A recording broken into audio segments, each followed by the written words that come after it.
The world knew him by a single word that outlived applause. Always.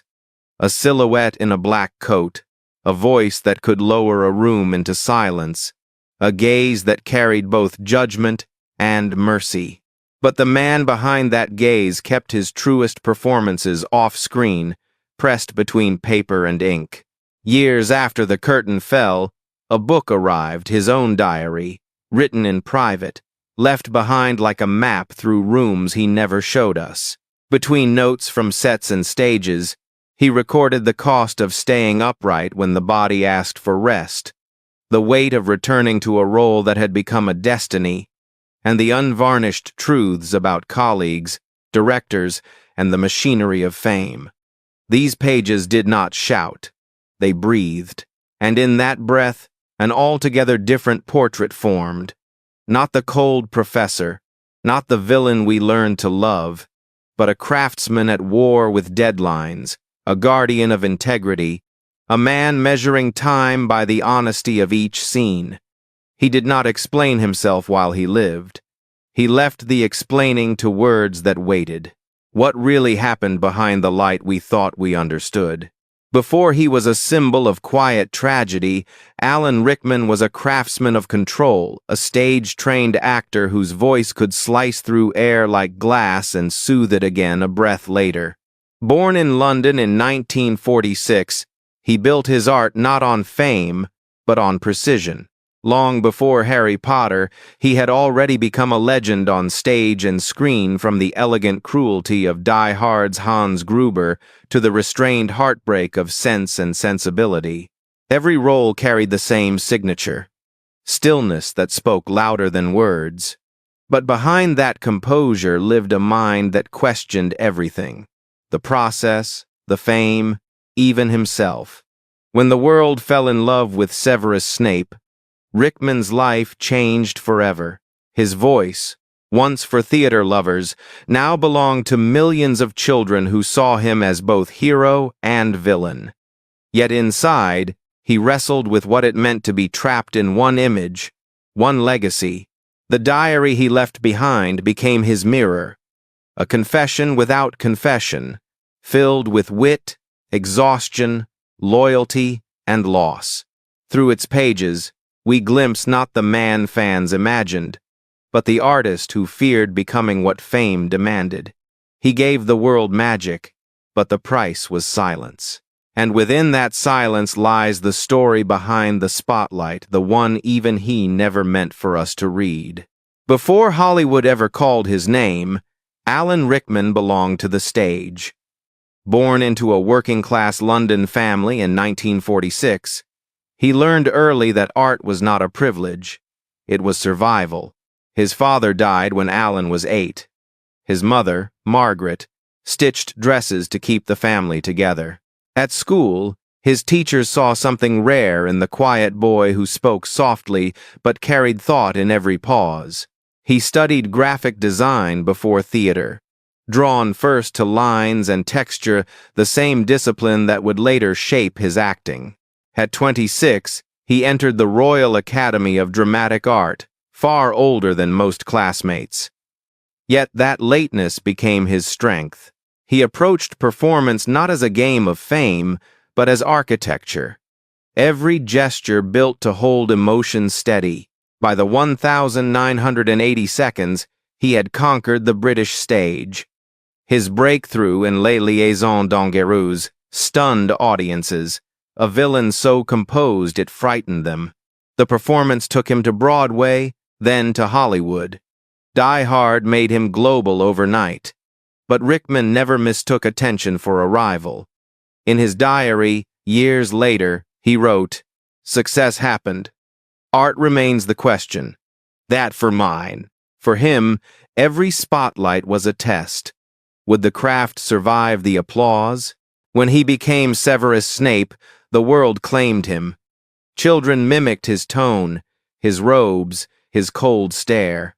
But Rickman's own reflection grew blurred. The more perfect Snape became, the less he saw of Alan. He never treated Harry Potter lightly. To him, Snape was Shakespearean, layered with pain and sacrifice. But that depth came at a cost. The studio's relentless schedule, the press, the sameness of 10 years within one role each drained him. He began writing more often, almost daily, as though ink were oxygen. In one entry, he confessed, "It's as if I'm walking inside a costume I cannot remove." He suffered quietly from illness even during filming. Diagnosed with prostate cancer in 2005, he kept working, enduring surgeries and fatigue. When offered the chance to leave the series, he refused. "Snape deserves closure," he wrote. That sentence captured his essence. Duty over comfort. Art over ease. Behind the scenes, his kindness surfaced in small gestures, helping young actors, defending crew members, offering notes on scenes to elevate others' work. Fame had crowned him, but he wore it like a borrowed coat, grateful, yet uneasy. The cost of being known was being misunderstood. As years passed, the applause that once felt warm began to echo. Hollywood wanted villains. Theater wanted time he no longer had. The illness returned, more quietly, more cruelly. Yet he refused pity. To colleagues he was the same, sharp, dry, composed.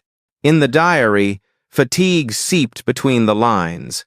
One day he wrote about shooting while in pain, another about feeling disconnected from the industry he once revered. Still, he never surrendered bitterness. His reflections on others remained generous. Admiration for Daniel Radcliffe's focus, Emma Watson's intelligence, Maggie Smith's endurance. But there was also disillusionment. He described meetings where art bowed to profit, where honesty was mistaken for arrogance. "The business eats its own," he noted. That realism didn't make him colder, it made him braver. He began directing, searching for stories that meant something beyond spectacle. Each project became a small rebellion against the noise of fame. Yet inside, the man who once drew light from precision now struggled to hold it steady. The diary captured that quiet erosion, an artist aware that his time was finite, but his standards eternal. In December 2015, Alan Rickman gathered with friends for what few knew would be a farewell.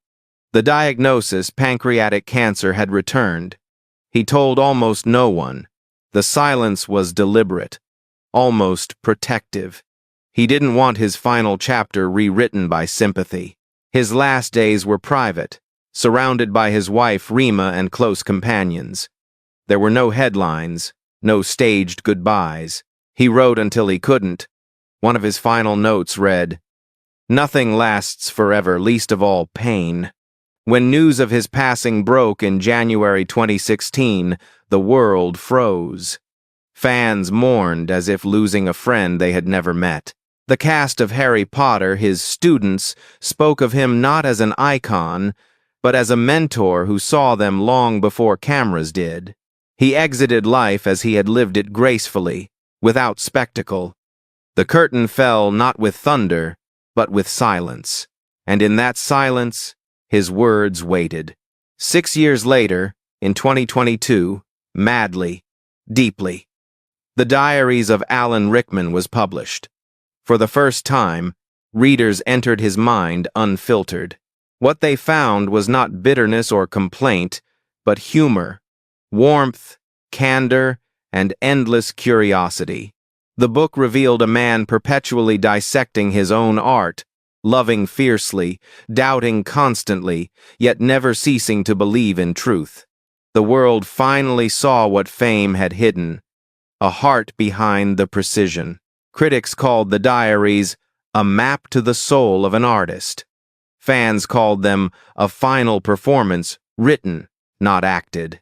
Today, his voice still echoes in films, in words, in the single syllable that became immortal. Always. He never chased immortality, yet it found him.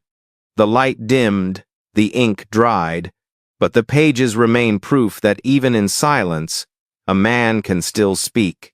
Fame remembers faces. but memory remembers truths. Alan Rickman's life was not a tragedy, it was a study in grace. He moved through the noise of celebrity with the stillness of someone who understood that applause fades faster than sincerity. The diaries he left behind didn't expose scandals. They revealed something rarer: discipline, doubt, and devotion to the craft that defined him. In his silence, he protected what mattered most: integrity. In his words, he released what the camera could never show: vulnerability. Like Severus Snape, Rickman became a symbol of contradictions: harsh but tender, distant but loyal, mortal yet eternal. The man who once hid behind scripts found, in his final pages, a kind of immortality that fame alone could never promise. The stage lights have long gone cold, yet his voice lingers not as a sound, but as an echo of truth. He taught us that the greatest performances are not the ones we see, but the ones that quietly endure when the curtain falls. For Alan Rickman, the end was not silence. It was completion.